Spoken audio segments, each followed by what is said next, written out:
one of the comments here, and it started a little bit of a thread, was I really like this idea. I also agree that Coldhands, in parentheses, Danny Flint, is working with Bloodraven, doing the physical things that he can't. There's also the mystery of the missing Rangers, and that of what is actually happening to Craster's son.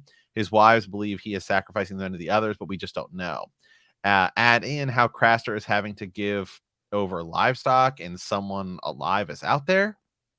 If you have a group of young men being trained by rangers, you sort of have a forest republic in waiting, sleepers, if you like. And then it sort of goes into some of the comments here. Ashley of Noth, right, who comments a lot, leaves us really good things. We've done just dedicated videos on some of hers.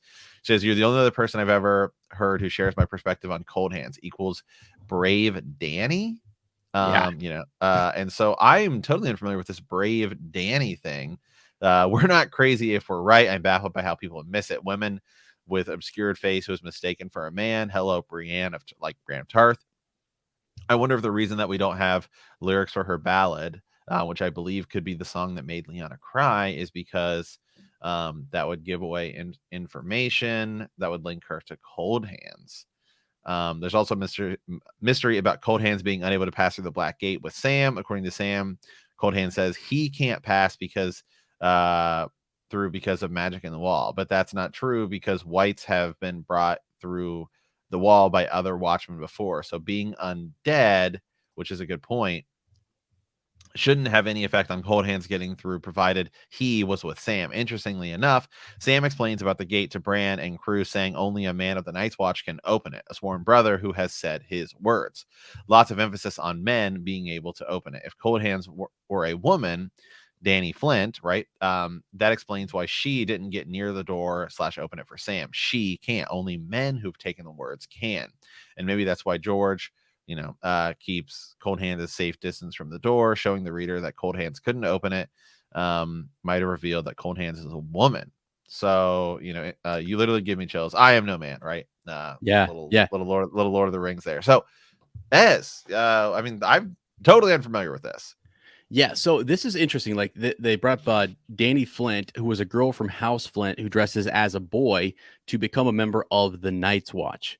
The history on this is that she was actually raped and murdered at the Night Fort and is remembered for being brave and young. Quote, brave Danny Flint is a sad and pretty song written about her. In some versions of the song, her ghost still walks the Night Fort. Her ghost. Now, her ghost could just be freaking Coldhands.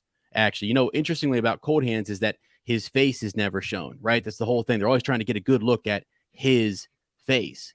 Well, maybe the reason we don't want to see his face is because it's actually her face. You know what I mean? And it's one of those things that we're going to get some sort of, I don't know, like reveal. You look at how big Brienne is, right? Brienne is mistaken for a man. Podrick always calls her Sir this and Sir that, or then stumbling over his words to say "my lady" or whatever. He is trying to figure out what to say and be respectful. So Danny, Flint is one of these characters possibly. So in Storm of Swords, upon arriving at the Night Fort with his companions, Bran recalls the tale of what happened to Danny Flint. Now here we go, proximity, my friend. Right. So in this chapter, he's recalling Danny Flint at the Night Fort.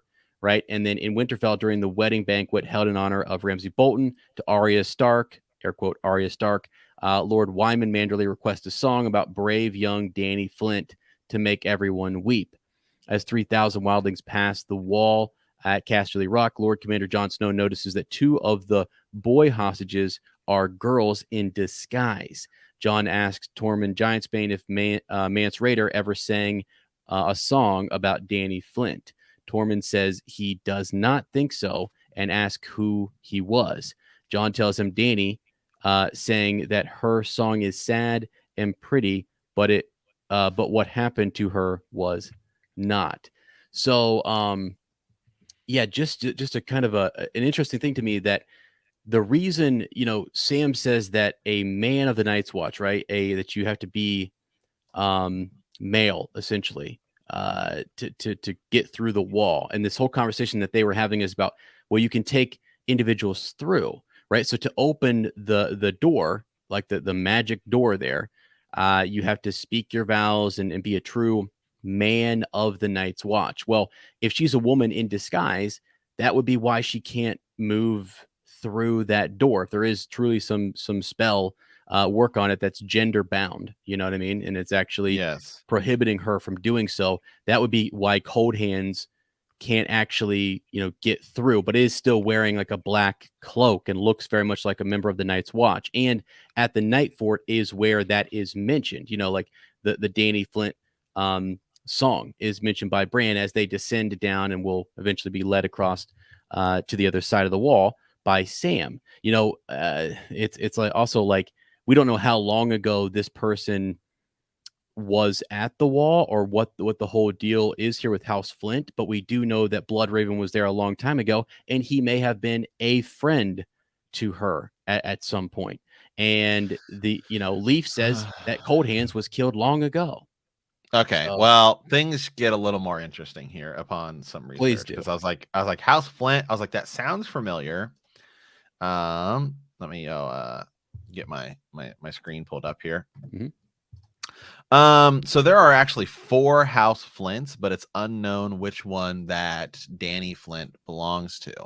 So there's 4 House Flints: House Flint of the Mountains, House Flint of Breakstone Hill, House Flint of Flint's Fingers, and House Flint of Widow's Watch. So House Flint of Flint's Fingers is a noble house from Flint's Fingers. Their arms are a gray stone upon it with a white hand, pale, black. Looks kind of cold. Looks like it a is cold suggested hand. that the Night's King was a Flint, among many other possibilities. So there's the Night's King could have also been a Stark. There's a lot. Roderick Flint is regarded as one of the worst commanders in the Night's Watch for trying to make himself king beyond the wall. One of the dark legends surrounding the Night's Fort is the rape and murder of young Danny Flint. But again, that's just tying this because there's not much on her to suggest that she would be a member of this house. Sure. Of this House Flint. But I think this one's maybe the most likely just because, you have quite a bit. The Flint's Fingers swear allegiance to Lord Roose Bolton and the new Warden of the North. Their stone sigil is seen on Barrow Hall when Roose Bolton gathers his bannermen and at Winterfell at the wedding of Ramsay to Arya. A Flint crossbowman is found with a broken skull. So quite a bit. I mean, well, Matt, let me hold on. Let me. Sir Brian Flint, a member of the Night's Watch, was slain in mutiny to Craster's Keep. Now, I don't know that anytime the House Flint is brought up, except for the ones from Flint's Fingers, where like you're sort of detailed to it, it's hard to sort of just hear that name and say, well, they're from this one, because you have House Flint of Widow's Watch, Flint's Fingers, Breakstone Hill, and the Mountains. Right. Now, when you pull up like House Flint of Breakstone Hill or whatever, they don't give you their sigil. There's really not much mentioned about them. When you go to House Flint of Widow's Watch, it's cool. That's completely different. So their coat of arms is a blue field strewn with white caps on a yellow chief with a crested line and a pair of blue eyes. There's actually 2 blue eyes on that. That's a really interesting one, actually. Which one's that? That's House Flint of Widow's Watch. Right. So pull that bad boy up and take a look. That's interesting. But the first one you pull up there is a hand. I mean, it's actually a cold hand is the sigil. In theory, yes. Right. You know what I mean? It's like it's not. I mean, we have a character called Cold Hands, right? I mean, we call him Cold Hands, and there's the sigil with a stony, gray, cold-looking hand on it. I don't know. That to me says that's another connection, I think, to this Danny Flint. Well, look at this. So this is House Flint of the Mountains, which is also some people believe is the same as of Breakstone Hill, who ruled as first men kings after the long night. Right. So there seems like there's definitely something going on with this House Flint. Yeah. And perhaps this Danny Flint. Right. Yeah. Yeah, for sure. I mean, the fact that she would want to go be a member of the Night's Watch too suggests that, that their family has strong ties to that. And there's honor, the lore that's still there. The reasons why Benjen would want to go there is because they still find value and there's still some allure to it. I mean, it's not just, again, a bunch of robbers and thieves and murderers and rapists or whatever who are going up to the Night's Watch. It's actually supposed to be a really, like, you're supposed to be protecting the realm. It's a big freaking deal. So she's seeking kind of that honor, going up there and representing House Flint. And unfortunately, some of the nastiness that is associated with the wall is done to her. But I think she's animated now. Though I honestly can't believe, I have never heard about this before. These comments are happening. So this is exactly why we want you guys to send us in ravens and make comments, because this is cool. This is really cool. Because now it's in my head this way. Now Right. I actually don't know that I like anything else I've ever seen with Coldhands, because George does like to do that whole like a nod to Tolkien, right? Why couldn't she open the door? Because she was not a man. I am no man. Yes. The reference there. It fits, and it would matter in that situation, and it's just kind of an interesting thing that he does with what, like, does that matter? Is it going to go anywhere? Is that a big deal or not? It's just an agent who he created a character who works for Bloodraven. And when you look at their histories, this person could have been tied in closely to the group, could have been there at the same time that the Raven's teeth were sent up there, or before. Who knows? I mean, we just, Yeah, we don't know. there's no timeline on it. But Right. clearly House Flint, right? And I my guess is that actually it's probably all the same house, possibly slightly different splinter factions or something like that. Where this all ties into, we're gonna have to do some more sort of research on this house. So this is the thing. It's always like, this is the way A Song of Ice and Fire works, is you'll have like one sentence in one book, one sentence in another book, one sentence in another book. Well, then you start to look at it, you're like, well, actually, man, it feels like there's a lot in here. Well, there's really not. It's just when you put it all together, it ends up looking way bigger than it actually is. But that's how you get all the theories. Right, exactly. And I think it would be cool. Maybe we'll do a little deep dive down House Flint and look at the 4 different factions. I'm already intrigued by the House Flint of Widow's Watch. I think that's kind of a cool looking sigil, and there's something there with those blue eyes and the sea. I mean, there's definitely, George doesn't just describe these things for no reason, right? He doesn't just he there's an actual reason for literally everything he does. It's why he's so tired and worn out, and I don't think he's not I don't know, he's working on it. It's tough to finish something that's this thick, because you have to tie all of this stuff in. You have to tie all the tiny. You have to go back and comb over every tiny little seed you've ever planted. I guess maybe not. As we discussed in our Littlefinger episode, the tansy. We're never probably going to get any sort of real resolution on that. I think it's just sort of, you put the pieces together and this is what it's like. Well, and you can have just some breadcrumbs that were, a tie between a song and then a story of this girl, a connection to Coldhands and the sigil. That can be all contained in one thing, and it just is its own thing. There's nothing beyond that. It's just literally, it is this girl who died a horrible death and was reanimated and brought back by Bloodraven, and is now working with him and Leaf, and they're working to kind of counter, what the others are doing. And there's just special little rules as to why she can't go in and out of that out of the gate. So right. But is there there's nothing really said about her, I guess, that says that she was like a really tall, like Brienne. Yeah, and really, I don't know, because we've thought that Coldhands might be Duncan the Tall, like really tall, like big person.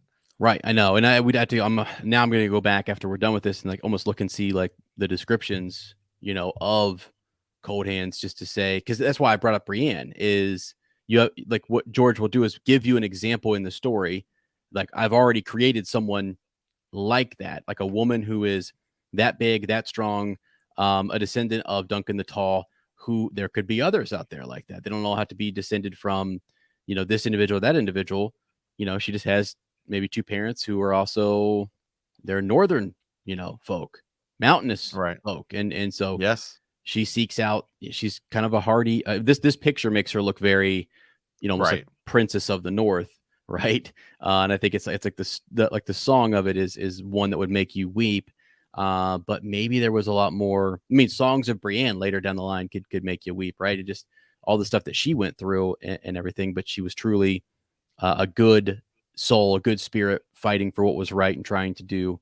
That can get glorified, and people can forget that she had all sorts of other things that she Right. was made fun of for, you know. So that's where I'm at on that. Yeah. This is cool. And- This is something people wanted us to bring up stuff we had never heard of or thought of before. So when we see it in the comments, we're gonna pull it and we're gonna talk about it because it's awesome.